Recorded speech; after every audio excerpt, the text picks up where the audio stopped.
Today, I spent a lot of time exploring all the new content released with the new Revenant episode, and I have some thoughts. There's a lot of things to cover, so let's skip the long intro and get right into it. Overall, I think Revenant is okay. There's a lot of good features, especially when it comes to Onslaught and quality of life, but there's also a lot left to be desired. There was a pretty big list of features that we got to with this update. We have a new storyline, potion brewing, a new social zone to replace the helm, a new set of Onslaught maps, a slightly new enemy faction type, new exotics for each class, a new set of artifact mods, a bunch of new weapons, and some new quality of life features, among others. There's a lot in the list, but there really isn't too much that is out of the ordinary from the typical season or episode release. Let's start with the big beats that you're most likely interested in experiencing. This episode is the first time that you can complete the entire seasonal story as soon as it is released. There's no waiting for weekly drip-fed content, so this is a super welcome change, and it removes the feeling of needing to log in for almost nothing every week. The catch? Well, there's only about an hour to maybe an hour and a half of the story, and most of it is just character dialogue. Outside of the intro mission, some quick quests from Ido, and a conflict with Fickrell at the end, there's only about an hour to an hour and a half of the story, and, well, most of it is character dialogue. Honestly, I'm not sure what I was expecting since it wasn't a major expansion, but I definitely wasn't expecting the story to only take an hour, especially since it was originally intended to take place over the course of 3 weeks or more. So I guess if you were ever wondering how much story content you get in a single season, there's your answer. It's not much. The main thing we're doing this episode is helping Ido with brewing potions and completing research in the field. Depending on how many potion recipes you have, you'll gain access to a certain number of research tasks to complete. As of right now, I'm not entirely sure how to unlock more potions, but I think you just get them as you play, and I'll figure it out at some point. By completing 2 minor tasks, you could unlock a major task, and completing a major task will unlock a key task. Both minor and major tasks are basically just bounties. Go here, do X, find Y, go back to Ido. It's basically just busy work. The key task is a bit different, but will just take you to a particular destination where you, well, kill a couple enemies and you're done. I am kind of hoping that these key tasks become a bit more involved in the future, but the one I did on Europa only required me to kill 15 Vex in about 2 minutes, which was, in my opinion, a complete waste of time. The big thing for me is that this series of quests requires you to go back and forth between a destination and Ido in the last city over and over. I think they could have easily simplified this by just having you pick a single quest for a destination with a number of steps starting with the minor research and working its way up to the key task. That would just keep us from having to kill a couple of enemies just to have to go back and load into the last city to load back into the destination. Just a thought to simplify things. The story itself is fine. It's more interesting than last season. Maybe it's just because I'm sick of love stories and Osiris, but the Elixni and Scorn have a much more engaging story, especially when the goal of Fickrell is to become the Kell of Kells through the use of his Echo. The Kell of Kells storyline kind of felt forgotten, so it's nice to see some sort of resolution or plot surrounding the concept. Aramis is a great character, everyone likes Ido, and Crow has a lot of very deep narrative points surrounding his past, as well as his connections with the Scorn, so it's a welcome story to experience. Act 1, much like Act 1 of Echoes, was mostly just building up the base for the rest of the episode, so there really wasn't much to sink your teeth into. It'll be interesting to see if we get a bit more related story in the dungeon this Friday, but yeah, the story is fine, better than last season already, and we'll just have to keep our eyes peeled to see how it plays out over the next 2 acts. For the actual gameplay content we got, it's pretty good. I'm leaving out the dungeon since we haven't seen it yet, but the biggest 2 changes we got are the Reprisal of Garden of Salvation and the new Onslaught maps. The Garden Reprisal is long overdue, and although the raid itself hasn't changed, the loot got a bit of an upgrade.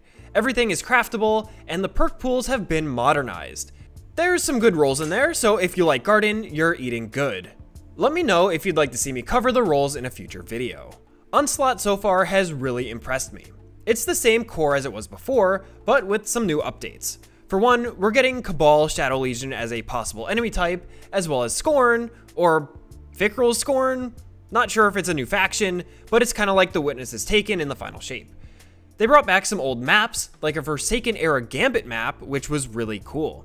Great use of old content there. Finally, the mode itself feels maybe a bit more difficult than previously. I think it has something to do with how the maps are set up, and probably a bit because of my unfamiliarity with the maps in the Onslaught setting. I haven't gotten to do a full 50 wave yet, so I'll report back once I do that. The loot this episode is actually not craftable, but is farmable through Onslaught.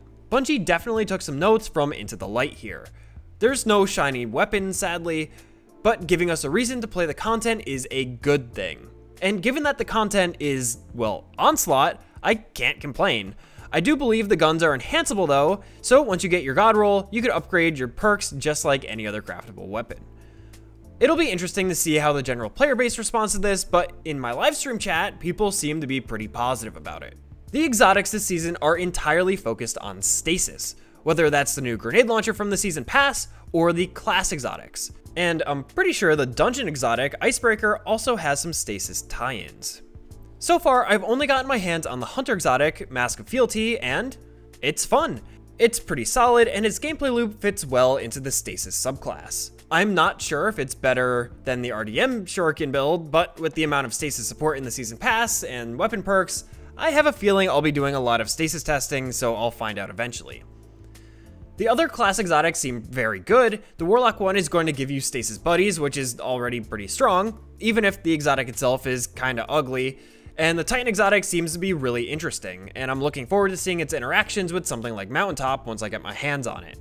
I'll also be getting build guides out for each of these exotics coming soon, so keep your eyes out for those. Maybe even subscribe and hit the bell so you know when those videos come out. Okay, I'm done plugging, I swear. I already went over the entire artifact when I reviewed last week's TWAB, so here's the quick overview. Stasis, good. Arc, good. Anything else? There's some void, kinda, but Bungie is definitely pushing Stasis first and foremost, and then Arc after that. It feels like a lot of the artifact mods that they gave us are to incentivize us to use the new exotics, and the exotics that received reworks this update. The anti-champion mods are also very nice. Everyone likes anti-barrier scout, and GLs having anti-champion capabilities is very nice as well, especially in Onslaught where waveframes are honestly super useful. One weird thing I noticed though is that exotic weapons with no intrinsic anti-champion like Wicked Implement or Conditional Finality do not seem to get the anti-champion effect from the artifact mods. Granted, both of these weapons can stun champs with subclass verbs, but the weapon themselves do not have an intrinsic, so I'm guessing it's a bug, but maybe not. It's a little disappointing if it's intended, since Wicked Implement would be a perfect weapon for the season, where it's been kinda lukewarm since it was released in Season of the Deep. Now, there are also a number of great quality of life updates, which I was not expecting, nor do I think a lot of them were actually announced. On a surface level, a bunch of armor mods received updated icons. Weird change, but it's not an issue either way. The activity mod screen now categorizes your modifiers into 3 categories, including beneficial, build crafting, and challenge mods, so it's a bit easier to parse when queuing for an activity. This is probably a change that's going to be most noticeable when the custom activity modifiers are released next year. But even now, it's still a nice UI update regardless. What is really cool is the new Equip from Vault setting. I had no idea this was being added, and I'm all for it. Any way to expedite Vault access in-game is a welcome change, even if I'm still primarily a DIM user. I haven't interacted too much with it yet, but it seems great. Bungie, keep bringing us UI updates like this, and the HUD buffs from the Final Shape update, they're awesome.